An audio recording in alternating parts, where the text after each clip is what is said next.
Yan, di po ba? Parang ang ganda-ganda. So, mamaya, pag malamig na siya, hiwain po natin at titikman natin. Yan.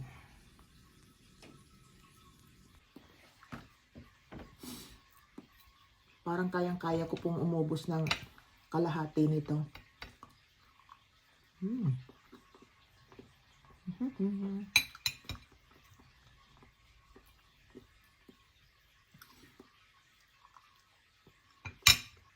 Para ka pong kumakain ng kakanin na may leche flan. Ay babaw. Halo na nga lang po. Yun po ang lasa. Pero masarap. Oh, tara po, samahan niyo po ako sa paggawa nito. Hello, hello. Kumusta po kayo? Ngayong araw po ay naisip kong gumawa ng nagtitrending na glutinous rice flan. So, heto po ang aking mga ingredients. Napakasimple lang po. Pero dito po sa amin, puro lang po nakalata ang gamit, ha? Gagamit po ako ngayon ng puro nakalata lang na gata. Ito po, 2 cups na gata.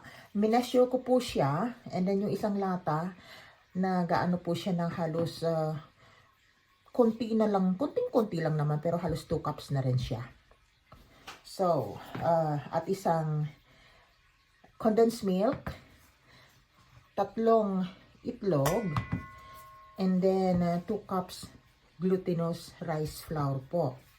And then ito po, 2 cups na sugar, ika-caramelize ko lang ho, and then proceed po tayo sa pag-mix. Madaling-madali lang po itong gawin. Steam lang po, and then meron na tayong masarap na glutinous rice flan or malagkit na bigas flan, yung parang lasang leche flan.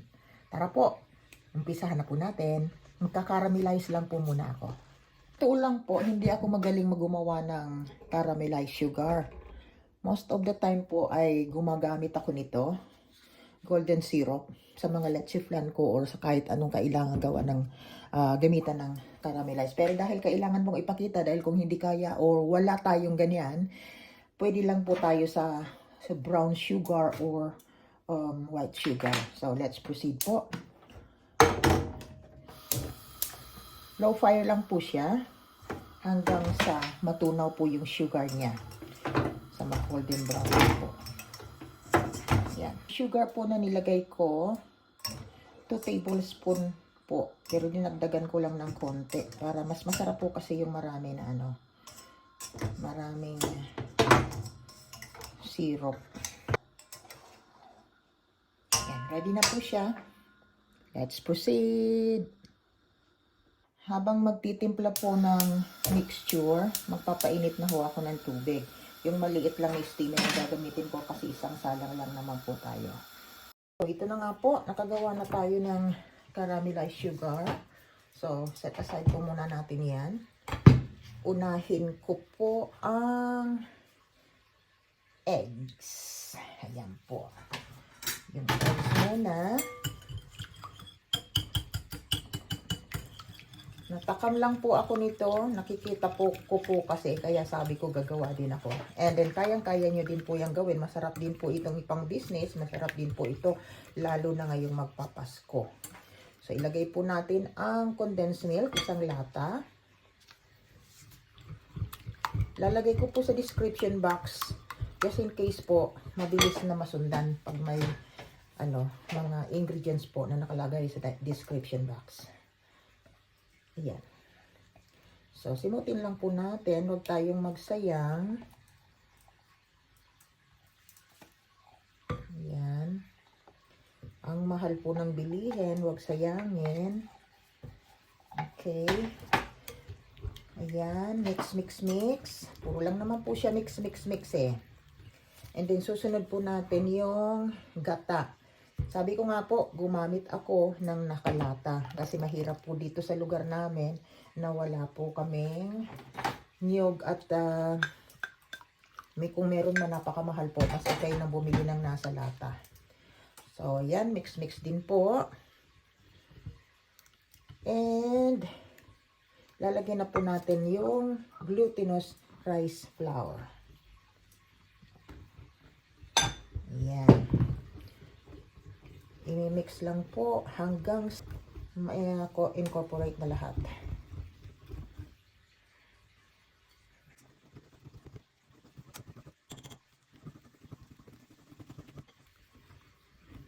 Di po ba ang dali-dali lang? Ang bilis-bilis lang po nito na gawin. And then, ilalagay po natin dito, pero kailangan po nating i-strain siya. Kasi pag hindi, yung mga lumps po hindi natin makikita. Ito po ang ginamit ko po nga dito, sabi ko nga is gata.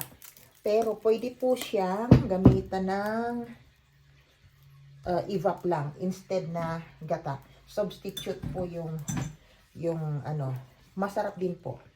So, kung wala kayong gata, pwede po ang evap. Isang latang evap. Pwede po siyang i-substitute doon. Ayan, pupunuin ko na lang po. Okay lang yun. Ayan. Marami naman akong nilagay na caramelized sugar. Kasi ayoko na pong separate pa. Ayan. Simutin natin. Sorry, lalagay ko na lang po siya dyan. Para masimot ko siya.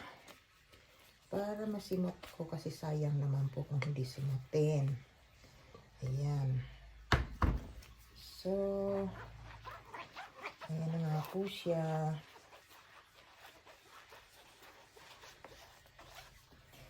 Ito po yata ang kakanina napakabilis.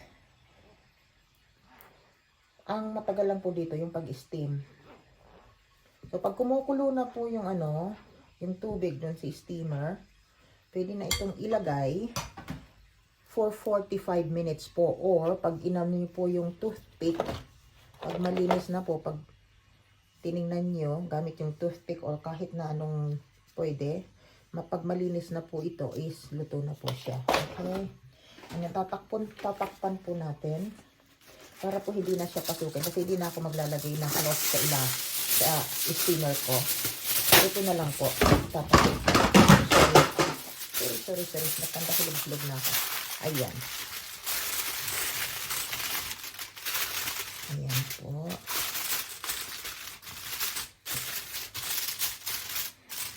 And, lalagay natin dito sa steamer. And ready na po siya. Ayan, kumukulo na. So, ilagay na po natin siya. Ayan. Okay. I-medium lang po ang apoy kasi masyadong malakas. Ayan, ito na po siya. Bali po, 50 minutes po siya kasi makapal eh. Kaya, hindi ko kaagad siya inahon. But then, okay na po siya. Luto na. At ilalagay na po natin siya sa ating lagayan. Ayan. Parang ang sarap. Masyadong malagkit. Ayan.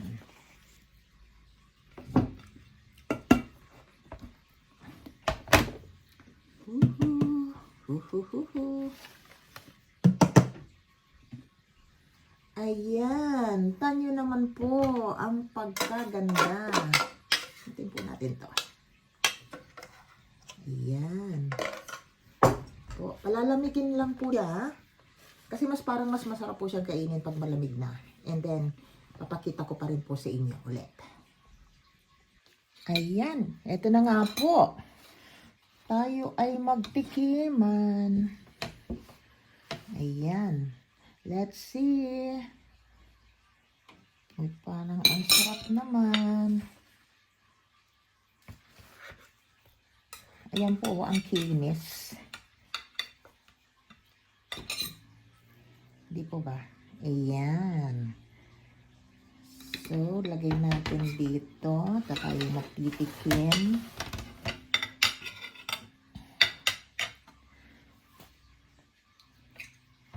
Parang mas masarap yung merong Oh, ayan, talaga pong masarap. Promise. Ayan. Subukan nyo na po, ha? Ayan, siguro, dagdagan natin yung syrup. Para po pagka hiniwa natin na ganyan, may talaga siyang natitira. Hindi siya masyadong matamis kasi hindi pa ako nagdagdag ng sugar. So, tamang-tama lang siya. Yung isang latang condensed milk. Kasi matamis na yung syrup. Promise po, napakasarap. Ayan, subukan nyo na po. Salamat. Nag-subscribe po kayo. Marami pa po akong lulutuin. Kaya lang, hindi pa ako nagkakaroon minsan ng time kasi nag-work din po ako. Pero magagawa nyo po ito kahit pansarili man lang sa inyong pamilya na hindi nagagastos, hindi nabibili. Kasi kayang-kaya nyo pong lutuin sa bahay. Kung hindi naman po kayo nagbi-business, okay? Kung nagbi-business po, pwede po ito sa lanera. At sabi ko nga po, kung walang gata, pwede po yung evap. Masarap din po. Salamat! Promise, harap talaga po.